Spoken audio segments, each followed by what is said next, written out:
Hello everyone, welcome to another new video. Here in this video we will study about the hill irrigation.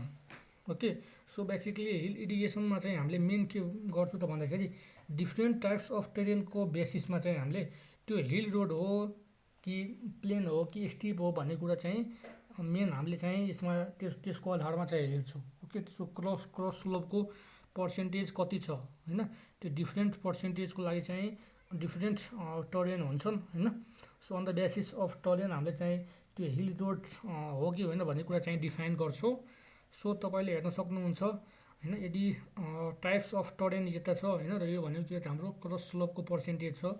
यदि types of current चाहिँ level र plain हुनको लागि के हुनु पर्यो त, यदि क्रस स्लोप बिट्विन 0 to 10% छ भने त्यसलाई हामीले के भन्छौँ, लेभल र प्लेन भन्छौँ. यदि क्रस स्लोप 10 to 25% छ भने त्यसलाई हामीले चाहिँ रोलिङ भनेर भन्छौँ. र if cross slope is between 25 to 60%, then it is called mountainous and hill region. Okay, so अहिले चाहिँ हामीले जुन हिल रोड पढिरहेका छौँ त्यो चाहिँ त्यसको लागि स्लोप कति हुनुपर्छ त, 25 देखि 60% बिचमा भयो भने ट्रेनको क्रस स्लोप भयो भने त्यसलाई हामीले चाहिँ के भन्छौँ, जेनरली हिल वा माउन्टेनियस रोड त्यस्तोमा चाहिँ हामीले जेनरली प्रिफर गर्छौँ हैन. र स्टिपको लागि के छ त, हाम्रो ग्रेटर देन 60% क्रस स्लोप भयो भने त्यसलाई चाहिँ हामीले स्टिप भनेर भन्छौँ. ओके, सो के हुने भयो त, अब यसको हामीले चाहिँ हिल रोडलाई डिफाइन गरियो भने के कसरी लेख्न सक्छौँ भन्दाखेरि hill road is usually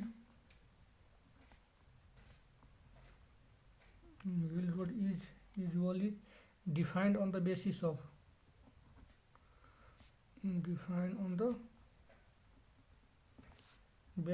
terrain type. त्यो डिफ्रेन्ट टेरेन टाइप्सको आधारमा चाहिँ हामीले के गर्छौँ त, हिल रोड हो कि होइन भन्ने कुरा त्यहाँबाट चाहिँ हामीले थाहा पाउन सक्छौँ. यदि क्रस स्लोपको पर्सेन्टेज 25 to 60% को बिचमा छ भने त्यसले हामीले के भन्छौँ त, हिल रोड भनेर बुझ्छौँ. Okay, this can be classified into 4 group based on the ground cross slope. Based on ground cross slope, i.e. the slope approximately perpendicular to certain line, to center line हैन, center line of highway alignment.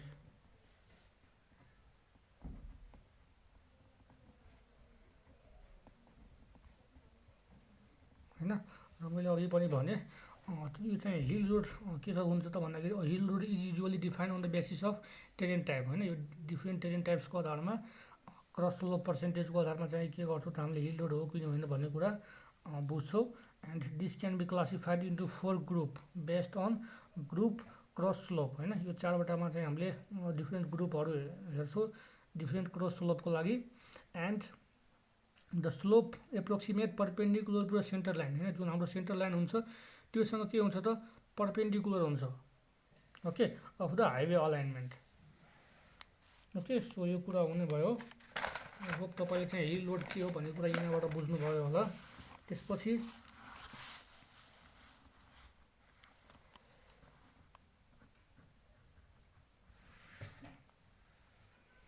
hence a hill road is one which passes through. A hill road is one which passes through the terrain,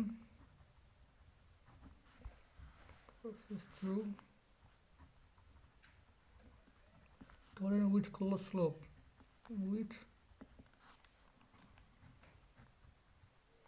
with cross slope of 25% or more. Okay,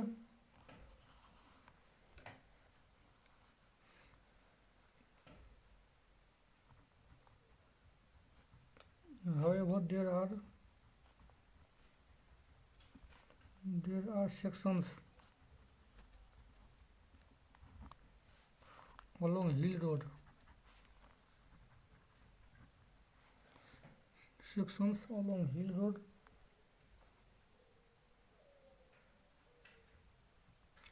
with cross slope less than 25% also, especially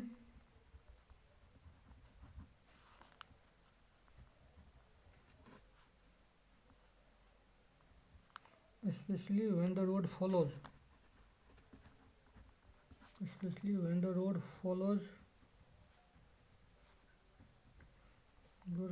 the river route,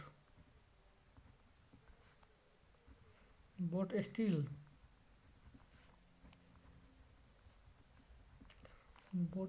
these sections are also default as hill road.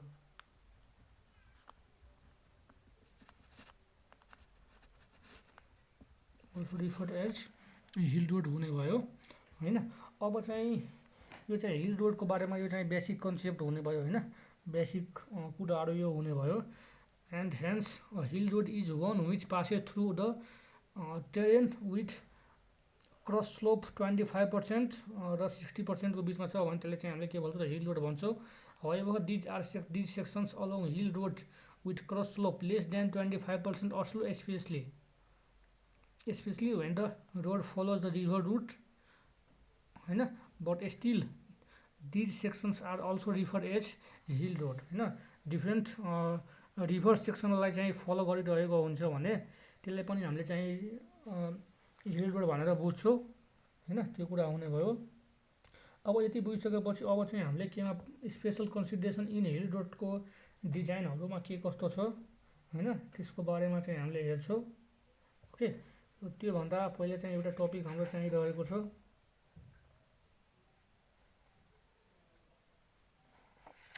एउटा चाहिँ design and construction problem in hill रोडको बारेमा अलिकति हेरौँ हैन। त्यसपछि हामीले चाहिँ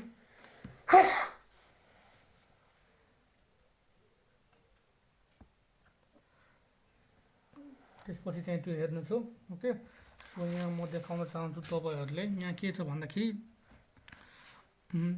design and construction problem in hill रोडमा यहाँ तपाईले हेर्न सक्नुहुन्छ हैन। बेसिकली हामीसँग चाहिँ यो डिफ्रेन्ट 10 स्टेप्सहरु रहेको छ हैन। यो 10 स्टेप्सलाई फलो गरेर हामीले चाहिँ डिजाइन वा कन्स्ट्रक्सन गर्नु पर्यो भने यो स्टेप्सहरुलाई हामीले फलो गर्छौं।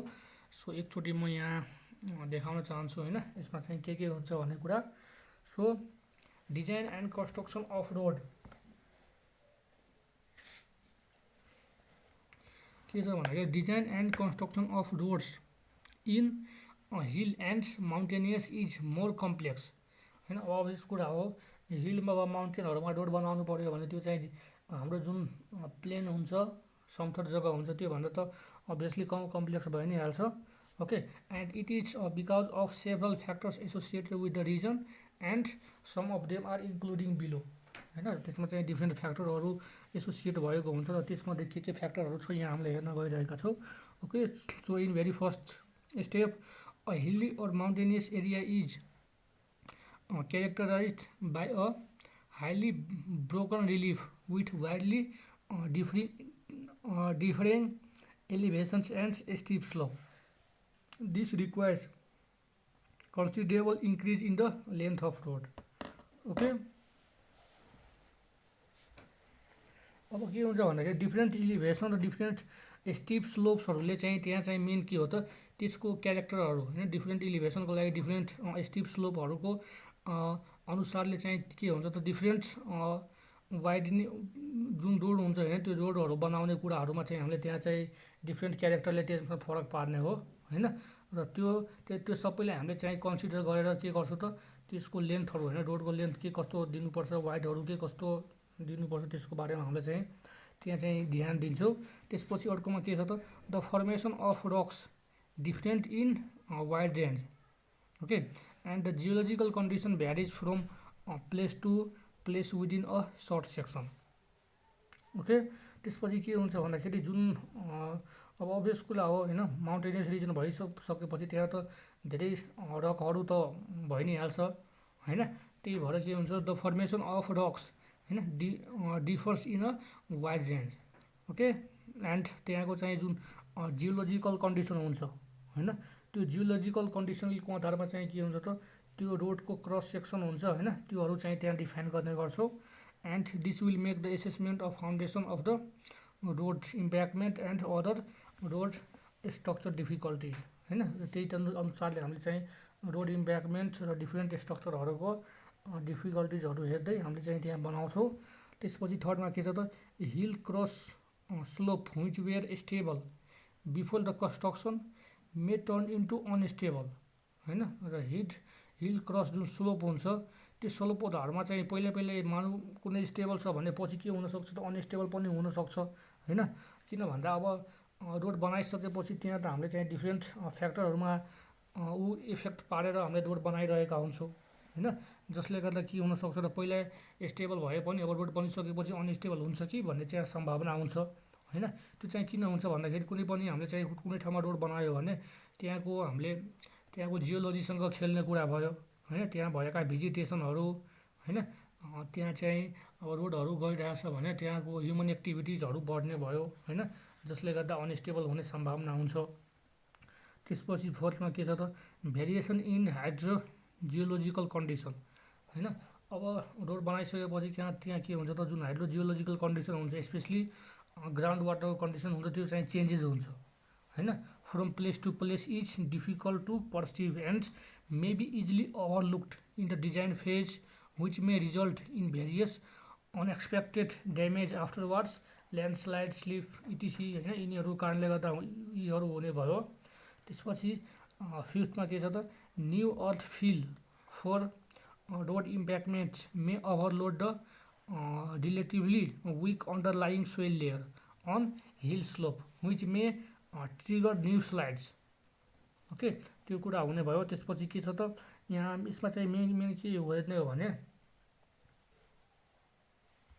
अब चाहिँ के हुन्छ त्यहाँ चाहिँ डिफ्रेन्ट सोइलका लेयरहरू हुन्छ होइन, जसमध्ये चाहिँ अब कुनै विक सोइल होला होइन, कुनै मानव कुनै सोइलको तर चाहिँ यदि विक सोइलहरू छ भने त्यहाँ चाहिँ के हुन्छ त भन्दाखेरि जुन न्युज त्यहाँ हामीले चाहिँ जे जति बनाउँछौँ होइन त्यसमा के गर्ने हुन्छ त भन्दाखेरि त्यहाँ पनि इफेक्ट पार्ने हुन्छ होइन।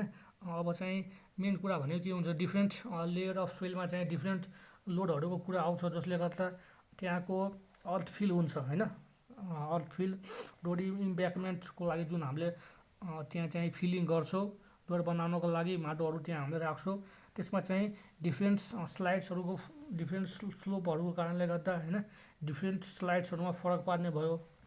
त्यसपछि सिक्समा के छ त, highly broken relief is one of the main reason. Okay, highly broken relief is one of the main reason requiring the installation of various types of special load.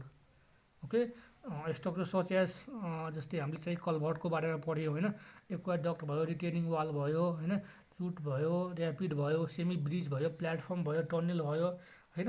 यी स्ट्रक्चरहरू चाहिँ हामीले बनाउने भएकोले गर्दा हामीले चाहिँ के हुन्छ त भन्दाखेरि त्यहाँ चाहिँ इन्स्टलेसन गर्ने बेलामा चाहिँ हामीले भेरियस होइन स्पेसल रोड स्ट्रक्चरहरूको बनाउनु पर्ने भएकोले हामीले चाहिँ विशेष ध्यान दिनुपर्ने हुन्छ।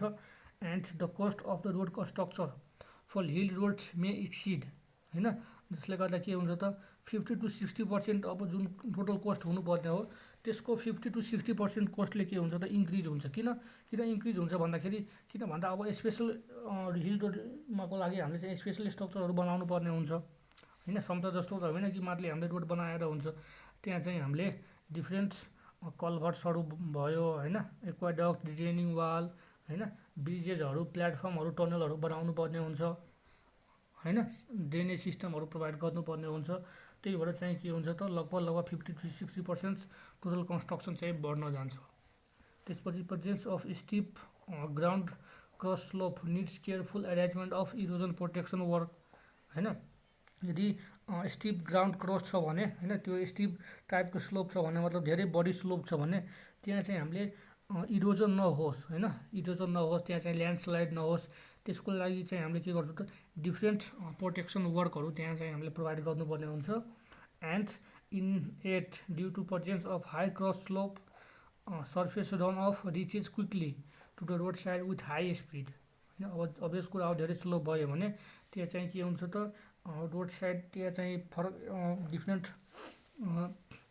त्यहाँको वाटरहरू हुन्छ होइन त्यसले चाहिँ त्यहाँ प्रेजेन्स हुने भयो in its course to road side it may bring significant volume of debris from uphill होइन जुन चाहिँ ल्यान्डस्लाइड वा मड फ्लो भन्छौँ हामीले होइन डेब्रिजहरू चाहिँ त्यहाँ चाहिँ त्यसले चाहिँ हुन जान्छ which has highest damaging strength them of unusual flow.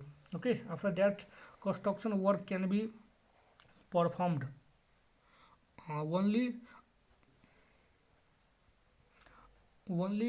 along small stretches होइन स्ट्रक्चरमा चाहिँ हामीले चाहिँ जेनरली के गर्छौँ त कन्स्ट्रक्सन वर्क चाहिँ गर्ने गर्छौँ होइन due to the availability of limited road front okay and different construction technology may have to consider from the place to place होइन with the help of different construction technology को हेल्पले चाहिँ हामीले त्यो कामहरूलाई गर्ने गर्छौँ त्यसपछि special safety precaution should be taken from earthwork erection of retaining structure and bridge construction होइन र रिटेनिङ स्ट्रक्चरहरूको लागि भयो ब्रिज कन्स्ट्रक्सनहरू भयो भने हामीले चाहिँ के गर्छौँ त हिल छ भने त्यहाँ त्यो स्पेसल टाइप्सको सेफ्टी प्रिकसनहरू चाहिँ हामीले प्रोभाइड गर्नु पर्यो होइन सो त्यो स्पेसल सेफ्टी प्रिकसनहरूलाई ध्यानमा दिएर हामीले चाहिँ डिफ्रेन्ट स्ट्रक्चरहरू ब्रिजेसहरू कन्स्ट्रक्सन गर्ने काम गर्छौँ सो बेसिकली के छ त डिजाइन एन्ड कन्स्ट्रक्सन प्रब्लममा हामीले चाहिँ यी डिफ्रेन्ट पोइन्टहरूलाई चाहिँ ध्यान दिन्छौँ ओके सो आई होप तपाईँले बुझ्नुभयो होला so thank you very much see you in next video if you like the video please do subscribe our channel भिडियोलाई पनि लाइक गरिदिनुहोस् okay thank you very much र यसरी चाहिँ हाम्रो के छ त हिल रोडको बारेमा चाहिँ हामीले बुझ्छौँ र डिजाइन कन्स्ट्रक्सन गर्नु पऱ्यो भने के कस्ता प्रब्लमहरू आउँछ होइन त्यसलाई चाहिँ हामीले कसरी ट्याकल गर्छौँ भन्ने कुराहरू यसरी चाहिँ हामीले बुझ्न सक्छौँ सो आई होप तपाईँहरूले बुझ्नुभयो होला so thank you very much see you in next video